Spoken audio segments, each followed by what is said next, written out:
समाजाची एक फरमाईश आली होती. बोलणी तसं नाट्यसंगीत मंडळाचे म्हणण्याचा प्रयत्न शुक्रताराची फरमाईश आली ती फक्त पूर्ण करतो आणि गायला सुरुवात करतो.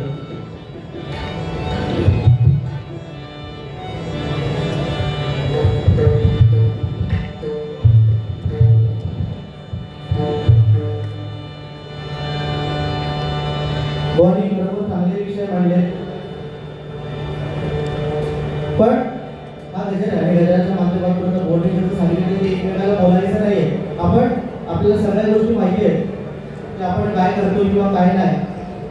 आपण नकळतपणे पटकन म्हणून करतो जय श्रीराम, परंतु श्रीराम प्रभू रामचंद्रांचा जन्म आपल्याला माहिती आहे अयोध्येला झाला, परंतु तो कसा झाला या ठिकाणी एक फक्त फरमाईश पूर्ण करतो आणि त्याच्यावर सुरुवात करतो.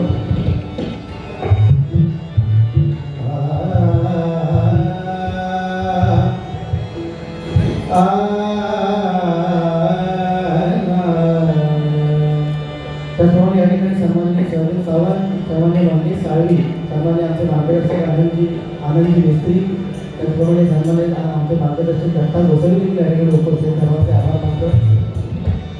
काय झालंय फटाफट बोलायला वेळ कमी आहे.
सन्माननीय आमचे मार्गदर्शक दत्ता गोसावी यांच्याबरोबर माझ्यासाठी हे 100 रुपये वार्षिकला धन्यवाद. त्याचप्रमाणे सन्माननीय अभिषेक परब या ठिकाणी उपस्थित आहेत. माझ्या घरच्या वतीने आवाहन करते सर, मला काय बोलले तर आणि बोलण्याची बारीक आहे वास्तविक बोलणे सांगितल्याप्रमाणे फक्त एकच सांगतो की आपल्याला आपली संस्कृती माहीत असणं खूप गरजेचं आहे. कारण आपण म्हणतो अयोध्येला 2022 साली आपलं प्रभू रामचंद्रांचं मंदिर झालं, परंतु प्रभू रामचंद्र आपण म्हणतो प्रभू रामचंद्राची जय, जय श्रीराम, परंतु प्रभू रामचंद्र जन्माला कसे आले हे आपल्याला जर माहीत नसेल तर आपला हिंदू म्हणून काय फायदा. आज प्रभू रामचंद्र जन्माला कसे आले? ज्यावेळी दशरथ राजा, आता प्रभू रामचंद्रांचे वडील कोण? दशरथ राजा. दशरथ राजाला मूलबाळ म्हणजे संतान नव्हतं. मुळात दशरथ राजाला एकही मूलबाळ नव्हतं. त्याला मूलबाळ झालं कसं? ज्यावेळी श्रावणबाळ आपल्या आई वडिलांना घेऊन तीर्थयात्रेला निघाला आणि त्याच वेळी दशरथ राजा शिकारीसाठी गेला होता आणि श्रावणबाळ ते अंध असल्या कारणाने आई वडील त्यांना पाणी हवंसं झालं म्हणून श्रावणबाळाने काय केलं? त्यांची कावड उतरली आणि पाणी आणण्यासाठी तो एका सरोवराच्या किनारी गेला आणि पाण्याची घागर उडवल्यानंतर दशरथ राजा शिकारीला आला आणि त्या दशरथ राजाला वाटलं हरिण पाणी पित आहे, त्या दिशेने त्याने बाण सोडला आणि तो बाण लागला श्रावणबाळाचा, छातीला लागला. रक्तबंबाळ झालेला श्रावणबाळ पडला. आता मी मोठी शिकार केली बघण्यासाठी ज्यावेळी दशरथ राजा तिथपर्यंत पोहोचला, बघतोय तर माझ्या हातून एक मोठं पाप घडलंय. त्याने लगेच त्या दशरथ राजाने त्या श्रावणबाळाला आपल्या मांडीवरती घेतलं. तेव्हा त्या श्रावणबाळाने काय सांगितलं? माझे आई वडील अंध आहेत, त्या बिचाऱ्यांना मी घेऊन तीर्थयात्रेला निघालो होतो, परंतु आज काय झालं? त्यांना पाणी देण्यासाठी मी इथपर्यंत पोहोचलो, परंतु आज तू काय केलं? तू मला पाणी मारलास. आता मी मरणार आहे, पण माझ्या आई वडिलांना पाणी देऊन कोण देणार? असं बोलून त्या बाळाने, त्या श्रावण बाळाने त्यांच्या दशरथ राजाच्या मांडीवरती आपले प्राण सोडले. प्राण सोडल्यानंतर राजाला पश्चाताप झाला, आता करायचं नाही. शेवटी त्याच्या हातात जी घागर होती ती घेतली आणि त्याचे आई वडील जे अंध होते त्यांच्या जवळ गेला. त्यांच्या हातात ती घागर दिल्यानंतर त्या दोघांचाही स्पर्श त्या दशरथ राजाच्या हाताला झाल्यानंतर त्या राजाच्या स्पर्शावरून त्या दोघं अंध आई वडिलांनी ओळखलं की हा माझा मुलगा नाहीये. अंध लोक एवढे हुशार असतात. हाताला स्पर्श झाल्यानंतर ओळखलं की हा आमचा मुलगा नाहीये.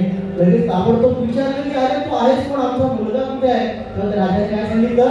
माझ्या हातून तुमच्या मुलाचा वध झालाय. तेव्हा त्या दोघांनी देखील दशरथ राजाला काय सांगितलं असेल की पुत्र पुत्र करून मरशील. काय सांगितलं? पुत्र पुत्र करून मरशील. एकीकडे दशरथ राजाला आनंद झाला, एकीकडे दुःख झालं. आनंद या गोष्टीचा झाला की दशरथ राजाला मूलबाळ नव्हतं. आनंद असा झाला की मला मूलबाळ होणार आणि दुःख कसं झालं? जरी मला संतान झाली तरी ती माझ्यापासून दूर राहणार याचं दुःख झालं. घरी गेल्यानंतर दशरथ राजाने पुत्र काकेशीचा मोठा यज्ञ आरंभला आणि त्या यज्ञात मिळालेला प्रसाद आपल्या तिन्ही राण्यांना समान वाटून दिला. आता दशरथ राजाच्या 3 राण्या, कौसल्या, सुमित्रा आणि मैथिली, अशा 3 राण्यांना समान वाटून दिल्यानंतर कैकेयी ही राजाची अतिशय प्रिय आणि जवळची राणी, ती म्हणते हो मी तुमची एकदम जवळची असताना, तुमची लाडकी असताना या दोघींसारखा मला समान प्रसाद तो काय मला जास्त पाहिजे जरा. तेव्हा तिच्या मनात कुठेतरी द्वेष निर्माण झाला त्या दोघींबद्दल. तेव्हा धार आली, तिच्या हातातला प्रसाद घेऊन निघून गेली. आता हिच्या हातात काय नाही. शेवटी कौशल्याने आपल्यातला अर्धा, सुमित्रेने आपल्यातला अर्धा, असे 2 प्रसादाचे भाग तिच्या हातात ठेवले. म्हणून तिला 2 मुलं झाली. कोण? भरत, शत्रुघ्न, कौशल्येचा राम आणि लक्ष्मण. आणि जो प्रसादाचा मोठा गोळा उचलला तो मोठ्याच्या पत्रात टाकला. ज्यावेळी अंजनी माता, आपण पवन पुत्र म्हणतो हनुमान, अंजनी माता तपश्चर्येला बसली होती, तिच्या त्या पदरात तो एक उचललेला गोळा टाकला. म्हणून तो एक मोठा गोळा खाल्ल्यामुळे बलाढ्य असे हनुमंत जन्माला आले. हे आपण भारताच्या मानल्याबद्दल गोवा गरजेचं आहे. गोवा सुद्धा त्याच पोटपेटीने शंभर या गोष्टी सांगतात आणि खरोखर सांगणं गरजेचं आहे.